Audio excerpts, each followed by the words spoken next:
Nanawagan ang grupo ng mga Muslim sa Maynila na suportahan ang sinusulong na kapayapaan sa Mindanao. Kabilang sa kanilang programa ang pagkalap ng 1 milyong pirma para mapalawak pa ang kaalaman ng ating mga kababayan hinggil sa Bangsamoro Agreement. Yan ang balitang hatid ni Princess Habiba Sarip.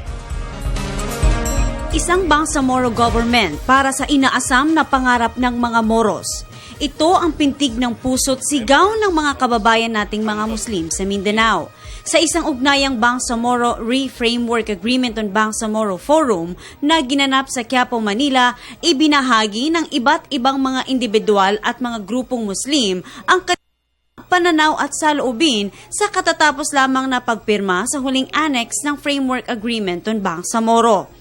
Dito, nais nilang manawagan sa lahat ng mga Muslim na sakop ng nasabing agreement na mas palawakin pa ang kanilang kaalaman ukol sa nasabing usapin upang mas maisulong ng buong puso ang binubuong Bangsamoro government sa Mindanao, lalo't nalalapit na ang plebisito para sa Bangsamoro Basic Law o BLL. Naman, nais ng The One Bangsamoro Movement na kumalap ng 1 million signatures for One Bangsa sa susunod na buwan sa iba't ibang panig ng bansa bago pa man ang nasabing plebisito upang makakuha pa ng mas pinalakas na suporta para sa Bangsamoro.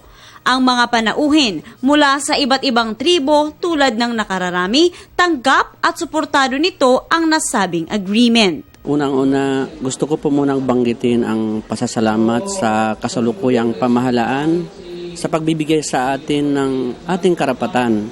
Bilang isang tunay na mamamayang Pilipino ay binigyan tayo ng pansin sa pagkakataong ito. Hindi lang pong tanggap kung ay napakagandang pangyayari sa kasaysayan natin Bangsamoro. For the rest of the Maranos, we are then proud that the government had given us even in minute chances to govern ourselves.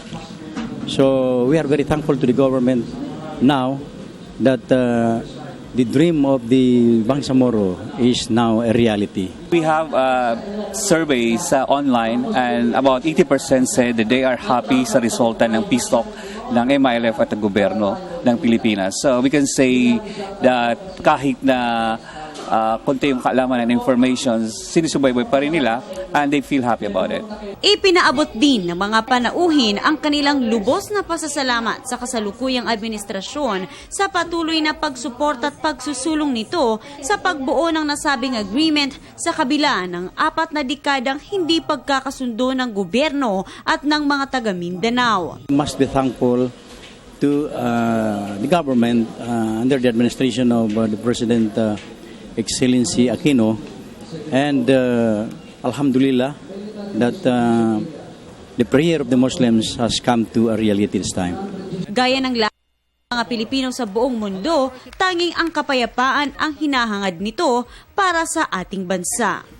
Para sa Telebisyon ng Bayan, Princess Habiba Sarip.